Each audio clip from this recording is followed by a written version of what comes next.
हमारा वास्ता है क्योंकि हमारी कौम इससे पहला भी मेंबर पार्लियामेंट है उसका रुकावट के विच पैसों आवे। आज का हमारा मेहमान तो है अली मोहम्मद चची साहब रहने कि कोई आदमी जिसका बोलो तुमने सुनी होगी जिसका दरमियान ज्यादा नहीं रहूंगा क्योंकि जिस जमीन का ऊपर हम बैठा हुआ है वह भी हमारी नहीं है।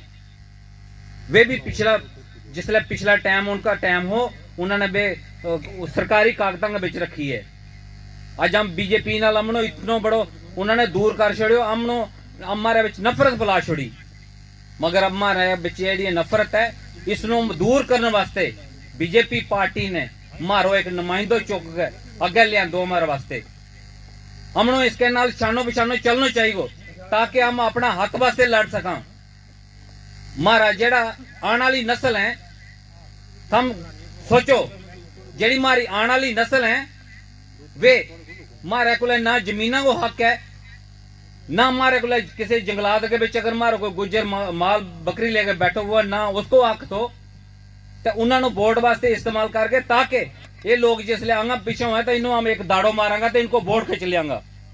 आज बीजेपी सरकार ने हमने इसको राइट दितो है हमारो हक दितो वापस हमने इसके ना खुल के आना चाहिए सामने शर्मा के नहीं आना चाहिए और पीछे किसी भी किस्म की जेड़ी है हमारे दिल के अंदर वह कोई ऐसी चीज नहीं होनी चाहिए। बीजेपी पार्टी जेड़ी हमने हक दिया हमने उसके नाल खड़े होने चाहिए। डीडीसी की सीटें हमारे पास अभी तो 38 आई तो बीजेपी की सरकार में आई।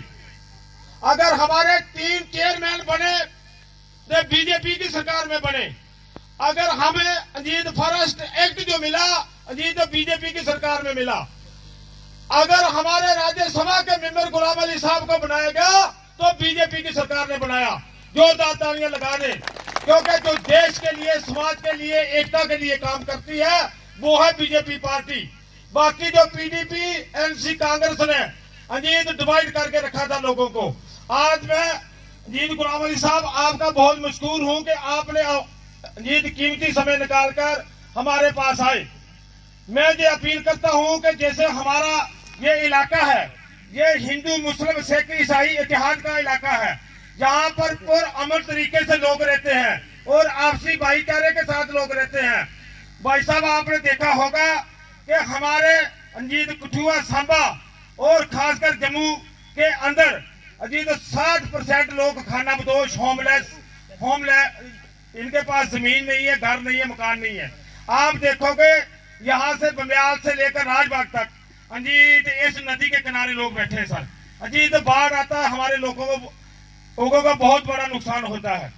हम ये आपसे अपील करेंगे अजीत रोड है जैसे ये अजीत हमारा सर कच्चा रोड है इसके बारे में जनाब जरूर गौर करेंगे। के बाद पहली बार कठुआ आए किस तरह की जो लोगों की समस्याएं आपने सुनी है खासकर अपनी प्रति। देखिए नरेंद्र मोदी जी का ये पैगाम है सबका साथ सबका विश्वास और सबका विकास कैसे हो विश्वास कैसे बहाल हो आखिरी आदमी गरीब तक नरेंद्र मोदी जी का जो एक विज़न है वो कैसे पहुँचे।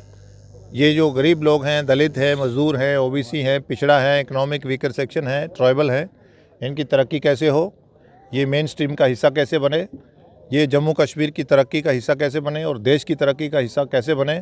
आज मेरे बहुत सारे प्रोग्राम्स थे छोटे छोटे लेकिन ये स्वागत का प्रोग्राम था। मैं इनका मशकूर हूँ यहाँ के लोगों ने मेरा स्वागत किया और मेरी कोशिश रहेगी कि इनके जो भी इशू हैं यहाँ एलजी एडमिनिस्ट्रेशन के साथ अप्राइज़ करूँ और एक एक इशू इनका चुन के मैं एडमिनिस्ट्रेशन तक पहुँचाऊँ। यही था हमारा आज का। क्या इशू हैं सर जो इनको फेस करने पड़ रहे हैं और क्या इशू जो है वो उठाने वाले हैं।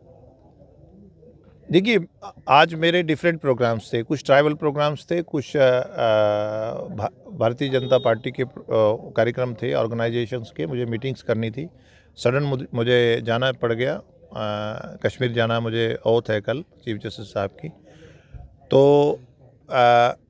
ट्राइबल बस्तियों में इनके मुद्दे यही रहता है कि इनका कोई कनेक्टिविटी नहीं है कोई इनका दूध का कोई भाव नहीं है। बड़ा बिजनेसमैन भी इनको एक्सप्लॉइट करता है। चारे के लिए इनकी भैंस के लिए गाय के लिए कोई प्रॉपर इंफ्रास्ट्रक्चर नहीं है। ये जो खासकर जिसको आप लोकल ज़बान में पोह बोलते हैं बहुत कास्टली है। जो जानवर दूध नहीं देते उनका बहुत मुश्किल है पालना। तो इस तरह के इनके इश्यूज़ हैं। हम एडमिनिस्ट्रेशन से अप्राइज़ करेंगे। एडमिनिस्ट्रेशन चाहती है कि ये डेयरी की तरफ जाएं, ये अपने पशुपालन का एक अच्छे एक कोऑपरेटिव सोसाइटीज़ बना के आ गए, इनको गाइड करेंगे। सबसे बड़ी प्रॉब्लम इनकी ये है कि कोई भी माल मवेशी इनका मर जाता है, उसको इंश्योरेंस नहीं होती।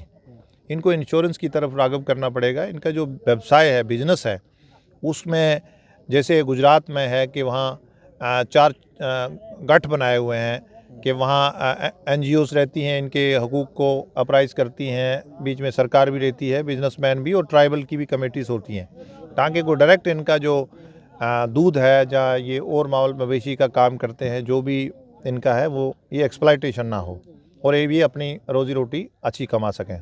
राणा साहब, जो मैदानी इलाके के जो गुर्जर समुदाय के लोग हैं, ST स्टेटस को लेकर काफ़ी चिंतित हैं, उनको किस तरह से आप कहेंगे? क्योंकि काफ़ी देखिए, देश के होम मिनिस्टर ने, अमित शाह जी ने कहा है कि ट्राइबल का जो स्टेटस है उसमें से हम एक ज़र्रा बराबर भी उनका नहीं काटेंगे। गुजर समाज की भी यही आप सोच है कि हम अपना किसी को, ट्राइबल का हम अपना किसी को देंगे नहीं और किसी का हम खाएंगे नहीं। गुजर समाज ये बिलीव करता है। मंच से जितने भी लोग बोल रहे थे, वो पूर्व की जो पार्टियां हैं जो सत्ता में रही हैं, चाहे कांग्रेस है, चाहे नेशनल कॉन्फ्रेंस है, चाहे PDP है, उनको कोसा जा रहा है बार बार यहाँ पर। किस तरह से देखते हैं कि क्या वाकई में उन लोगों ने, जो विशेषकर ट्राइबल समुदाय हैं, उनका उन्होंने जो है विकास नहीं किया? देखिए, उनको सिर्फ इनको वोट बैंक तक इस्तेमाल करा है। इनकी डेवलपमेंट या इनका प्रॉब्लम जो है वो नहीं समझा है। जो भी इनका पैसा डेवलपमेंट का आता था वो डाइवर्ट हो जाता था अदर एक्टिविटीज़ के लिए। उनके एयरपोर्ट्स के, टेक्निकल एयरपोर्ट्स के विल्स बनते थे। और आज नरेंद्र मोदी जी का राज है, आज उस चीज़ की स्पेस नहीं है। आज इनका जो हक है वो इनको मिलेगा। हम यही फीडबैक के लिए घूम रहे हैं। तो आप समझते हैं कि जो पहले की सरकारें रही हैं, उन्होंने जो ट्राइबल हैं उनको सिर्फ वोट बैंक के लिए इस्तेमाल किया? नहीं, वो कोई भी पॉलिसी, जो कंसिस्टेंट पॉलिसी नहीं बनाते थे, वो अपना टाइम निकालते थे। उनको किसी पॉलिसी, किसी डेवलपमेंट से मतलब नहीं था। अपनी सरकार बन गई, कल का नहीं। हमारा विज़न है, भारतीय जनता पार्टी एक ट्राइबल के लिए, दलित के लिए, OBC के लिए, पिछड़ा के लिए, इकोनॉमिक वीकर सेक्शन के लिए एक विज़न लेके चल रही है। हमारा यहाँ परमानेंट है, हमारा देश फर्स्ट है।